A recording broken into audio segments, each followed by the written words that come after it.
Non government organisation సేవ చేయడం కానీ వేరే రకమైన ఎటువంటి సహాయం చేయాలన్నా చేసే ఆర్గనైజేషన్ సంస్థలను ఎన్జిఓలు అంటారు. రోటరీ జెంట్స్ కూడా దాంట్లో వాళ్ళు. ఇంకోటి రోటరీ క్లబ్ ఆఫ్ నిజామాబాద్ వాళ్ళు కూడా మన దగ్గర ప్రోగ్రామ్స్ చేస్తారు. మన పాఠశాల కమిటీ మెంబరు రాజశేఖర్ గారు ఈ రోటరీ జెంట్స్లో ఉండి వివిధ రకాలైన సేవలు చేస్తున్నారు. అదేవిధంగా empowering girls with bicycle. Empowering అంటే తెలుసు కదా, పవర్, మీకు శక్తిని ఇవ్వడానికి సహాయం చేయడానికి చేసేటటువంటి ప్రోగ్రాంలో భాగంగా గర్ల్స్కి సైకిల్స్ ఇవ్వడానికి వీళ్ళు ప్రోత్సహిస్తున్నారు. అదేవిధంగా మన పాఠశాలకు చెందినటువంటి యశ్వితకు కూడా ఒక సైకిల్ ఇవ్వాలనుకున్నారు. వాళ్ళందరికీ కృతజ్ఞతలు. అదేవిధంగా నేను ప్రోగ్రాంకు మన పాఠశాలకు వచ్చేసినటువంటి ముఖ్య అతిథి రొటేరియన్ శ్రీ గౌరవ డాక్టర్ భూమారెడ్డి గారికి మా పాఠశాల తరఫున వెల్కమ్ చెప్తున్నాం. మరియు మా రోటరీ శ్రీనివాస్ గారికి, సెక్రటరీ గౌరశంకర్ గారికి మరియు మా సభ్యులకు స్వాగతం చూసుకోవాలి. దీనిలో మేము రోటరీ గురించి అనేక రకాల సేవా కార్యక్రమాలు చేస్తున్నాము. దాంట్లో భాగంగా ఈ సైకిల్ 5 సైకిల్ 5 విద్యార్థులను ఎంపిక చేయడం జరిగింది. దానికి ఇన్స్పైర్ చేసిన నేను రోటరీ క్లబ్ జెంట్స్ నుంచి వచ్చాను. జెంట్స్ ప్రెసిడెంట్ని. మేము గతంలో కూడా ఈ స్కూల్స్లలో షూ కానీ తర్వాత సాక్స్ అల్లారి స్కూల్లో 250 స్టూడెంట్స్ ఇవ్వడం జరిగింది. ఇదే కాకుండా ఈ సేవా కార్యక్రమంలో భాగంగా డిస్ట్రిక్ట్లో పూర్ స్టూడెంట్స్ ఉన్నవారికి మేము గుర్తించి వారి ప్రోత్సాహం కోసం వాళ్ళకు మా రోటరీ క్లబ్ తరఫున దాంట్లో భాగంగా ఈరోజు మేము ఈ నూతన వర్ష పాఠశాలలో ఒక స్టూడెంట్ ఉన్నారు. మిగతా అదర్ స్టూడెంట్స్ వచ్చేసి ఒకటి గుండారం హై స్కూల్ నుంచి, మరొకరు శంకర్ భవన్ స్కూల్ నుండి, మరొకరు సెయింట్ జీవియర్స్ స్కూల్ నుండి, మరియు మరొకరు ఈ స్కూల్ నుండి. ఈ 5 ఏదైతే మెంబర్స్ పేరెంట్స్ ఇక్కడ పక్కన ఉన్నారు, పిల్లలు కూడా ఇక్కడ ఉన్నారు. వీరికి ఈరోజు సైకిల్ ఇవ్వడం జరుగుతుంది. ఈ యొక్క కార్యక్రమానికి మా యొక్క రోటరీ మెంబర్ అయినటువంటి ముఖ్య అతిథిగా పాల్గొని డాక్టర్ భూమారెడ్డి గారు ఈ కార్యక్రమానికి వచ్చారు. ఆయన ఒక 5 నిమిషాలు మీ గురించి మాట్లాడాల్సింది కోరుతున్నాను.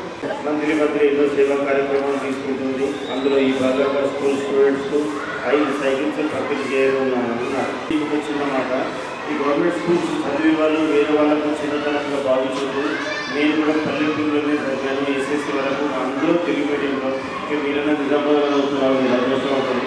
పల్లెటూరులో 10వ తరగతి వరకు చదివి మళ్ళీ ఇంటర్మీడియట్ కూడా చిన్న తాలూకాలో చదివి తెలుగు మీడియంలో చదివి ఈరోజు గవర్నమెంట్ డాక్టర్గా మెడికల్ కాలేజ్ ప్రొఫెసర్గా రిటైర్ అయ్యాను. అయితే మీరు కూడా అందరూ ఇలాగనే కష్టపడి చెప్పుకోవచ్చు. ఇవన్నిటికీ కావాల్సిన ముఖ్యాంశాలు ఏంటి అంటే మీ స్టూడెంట్కు యూస్ఫుల్ ఏంటి 3 ముక్కలు చెప్తాను. ఒకటి, మీరు టీచర్స్ పైన రెస్పెక్ట్ ఉంచాలి, అంటే గౌరవం ఉంచాలి బాగా. తర్వాత మీరు కష్టపడాలి, డిసిప్లిన్ ఉండాలి. ఈ 3 ఉంటే మీరు కూడా అందరూ పైకి రావచ్చు. ఇప్పుడు నా ఫ్రెండ్స్ కూడా ఎంతోమంది ఉన్నారు, గవర్నమెంట్ స్కూల్లో చదివారు, అందులో తెలుగు చదివారు, ఐఏఎస్లు ఐపీఎస్లు ఉన్నారు. నా క్లోజ్ ఫ్రెండ్స్ 4 ఉన్నారు. మీరు కూడా ఒక డాక్టర్ కానీ ఐఏఎస్ కానీ ఐపీఎస్ కానీ చదవచ్చు. దీనికి కావాల్సిన 3 ఇంగ్రీడియంట్స్ చెప్పాను మళ్ళీ ఒకసారి. టీచర్స్ పైన చాలా రెస్పెక్ట్ ఉంచాలి, మీకు డిసిప్లిన్ ఉండాలి, కష్టపడి చదవాలి. తర్వాత మీకు ఏదో ఒకటి పెద్దది సాధించాలనే మనసులో కంపల్సరీ ఆలోచన గట్టిగా ఉండాలి, దాన్ని సందర్భం అంటారు. ఇవన్నీ పెట్టుకుని అందరూ ముందుగా అంటే పైకి రావడానికి ప్రయత్నం చేయాలని కోరుతున్నాను. పిల్లలందరూ చదువుకోవాలంటే ఒకటి సమయం కావాలి. Time is important. సమయం అనేది చాలా ఇంపార్టెంట్. ఎందుకంటే మీరు ఇంటికి వెళ్ళిన తర్వాత పుస్తకం పట్టుకుంటారు. పుస్తకం పట్టుకున్న తర్వాత ఆలోచన ఎక్కడికి వెళ్తుందంటే క్రికెట్ మీదకి వెళ్తుంది. అవునా కదా? మరి ఈ పుస్తకాన్ని వదిలిపెట్టి క్రికెట్ చూస్తే ఏమవుతుంది? మీ బుక్ చదవలేరు. చదవకపోతే ఏమవుతుంది? సమయం అంతా నశించిపోతుంది. ఒక 10 సంవత్సరాల తర్వాత మీరు ఒక సిగ్నల్ దగ్గర ఇద్దరు ఒకే స్కూల్లో చదువుకున్న విద్యార్థులు పక్కకు నిలబడితే ఒకరు పక్కన డాక్టర్ లాగా నిలబడతారు, మరి ఒకరు అటెండర్ లాగా నిలబడతారు. ఎందుకు? ఇప్పుడు చదువుకోవడానికి మీరు మీ మనస్సును వేరే దగ్గర కేంద్రీకరించున్నారు కాబట్టి సమయం లేక మరి మీరు అటెండర్ అయ్యారు, సార్ డాక్టర్ అయ్యారు. కాబట్టి ప్రతి విద్యార్థి కూడా చదువు చదువు చదువు.